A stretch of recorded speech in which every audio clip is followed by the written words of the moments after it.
Hey guys, Dave here. Welcome to the Centurions Review, the punk rock band of wargame review institutions. This is Command Magazine game supplements. The first one is the Battle of Buena Vista, and the other is Moscow Burning. It's from issue 40 from November 1996. Looks like I just got the games here. I don't think I have the actual magazine that comes with, but I'm not sure. But anyhow, this is about the games.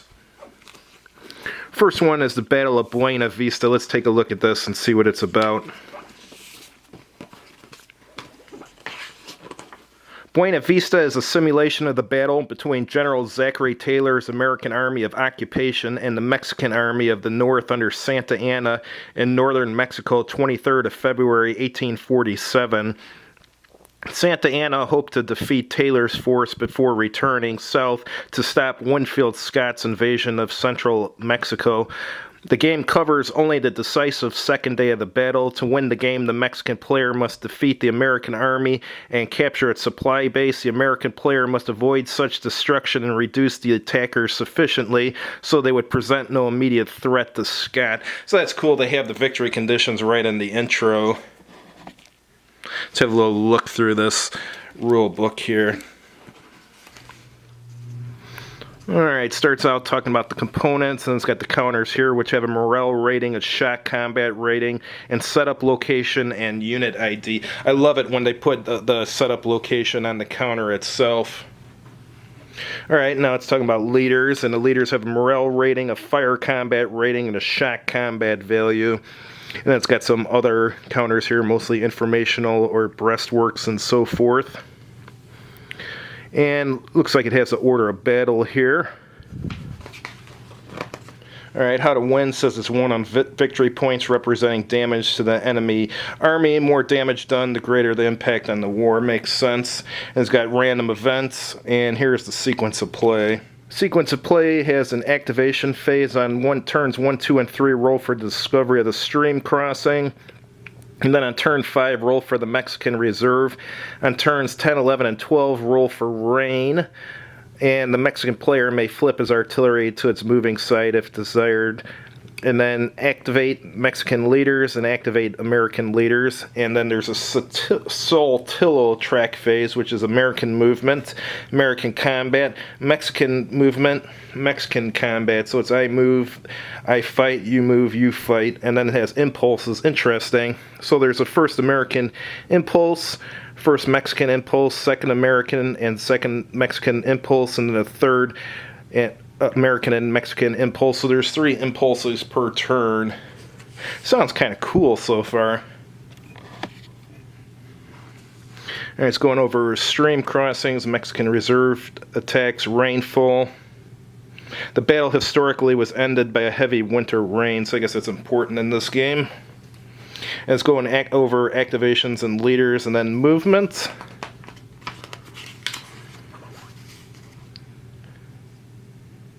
And there's double-sized counters, and it's talking about the movement for those. And shock combat it's going over, and then fire combat. And it goes over this Saltillo track. Alright, so let's look at the components. Here's the counters. And I like them for, actually they look pretty darn good for a magazine game. They're not bad. Pictures look good and stuff. There's double-sized counters here too. There's Santa Anna and Perez. And their earthworks there. Are they double-sided? Yeah, they are. Most of them at least. That's cool. Let's take a look at the map, see what that looks like. Looks like a really simple game, but who knows, could be a lot of fun. Alright, so it's got kind of a desert-ish appearance here. And, hold on, this is a really long map. It's got a random events chart right on the map itself, which is awesome. Fire combat table, terrain effects chart, and a route table. And a Saltillo combat table and a shock combat table, and there's the terrain key and so forth. And then there's Saltillo. And you got an impulse track, a loss track, maybe that's for keeping track of your victory points, maybe. I don't know once I read the rules.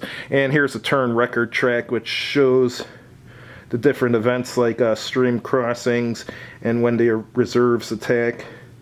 And then 10, 11, and 12 you roll for rain. So that's pretty cool. Looks like a simple game with pretty good components. Who knows, might be a great game. Let's see the other game in here. This is Moscow Burning.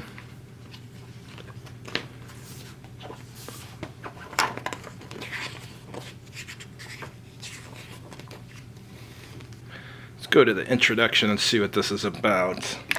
Moscow Burning, the next Russian Civil War, is a what-if simulation of the first 30 days fighting that could occur in the Russian ethnic heartland if that nation's current experiment with capitalism and democracy fails.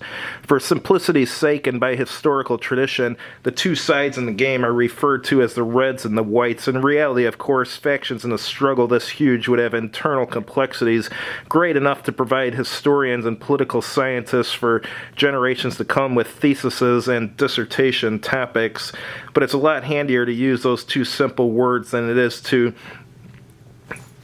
what does that say, posit a civil war and a set of game rules between the primarily left authoritarian totalitarian socialist faction centered primarily but not exclusively around the old Communist Party of the Soviet Union versus the quasi-democratic, predominantly capitalist center-right coalition.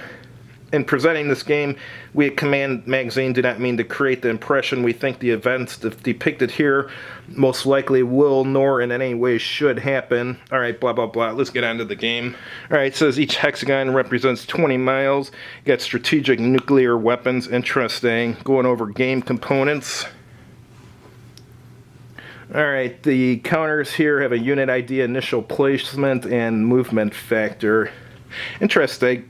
There's no combat factor on it. And here's the units used in the game.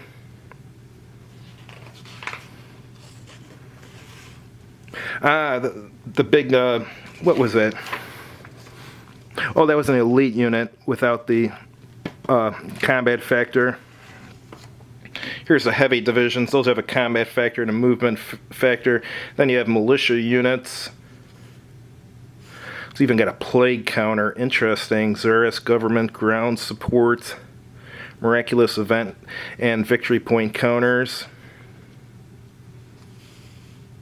And it goes over the initial setup, initial victory point tabulation.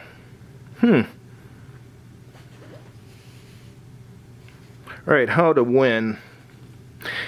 In general, a full-blown civil war in a country with the immense size and large population of Russia is bound to be a bloody and drawn-out affair with numerous strategies available to both sides. But in the opening phase of such a conflict, which is what we're simulating here, the primary goal of red and white alike must be to establish a secure core area from which to see later operations.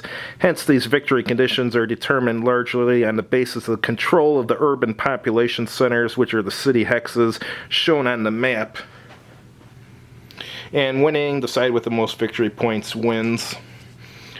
Looks like cities give you victory points. Alright, let's go to the turn sequence. Random events phase, Ukrainian intervention phase, red player turn, red movement, red combat, white player turn, white movement, white combat, and elite reinforcement phase. And then there's some special rules for game turn 1. Going over the random events and stacking. Here's Fog of War. And in a stack, if it has a militia unit, it's always on the bottom. Then it's going over movement rules, including aerial movement, and then combat. Multi-hex attacks, indivisibility of units.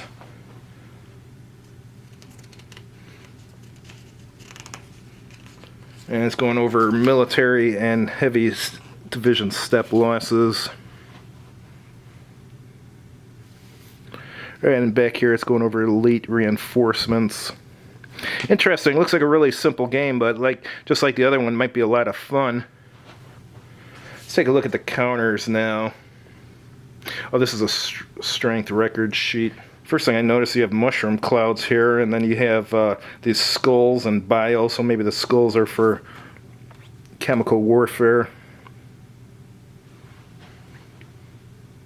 Not sure what these counters are with the 4 numbers on them. I'll know when I read the rules. Got helicopters, tanks, and then these are probably the believe these were the militia it showed in the book and some other units. It looks very interesting, and you got 2 markers to keep track of your victory points. Let's take a look at the map now and see how that looks. This is a big, long map. Down the side here, it has the random events table. That's awesome. That's on the map. Combat results table. And then terrain key and terrain effects chart. And at the top, turn record and victory point track. And on the map itself, it is Moscow and the surrounding areas. This looks cool. I gotta try this out. Anyhow, thanks for watching. If you liked the video, please click like on it. And if you haven't done so already, please subscribe to this channel. And as always, have a good evening.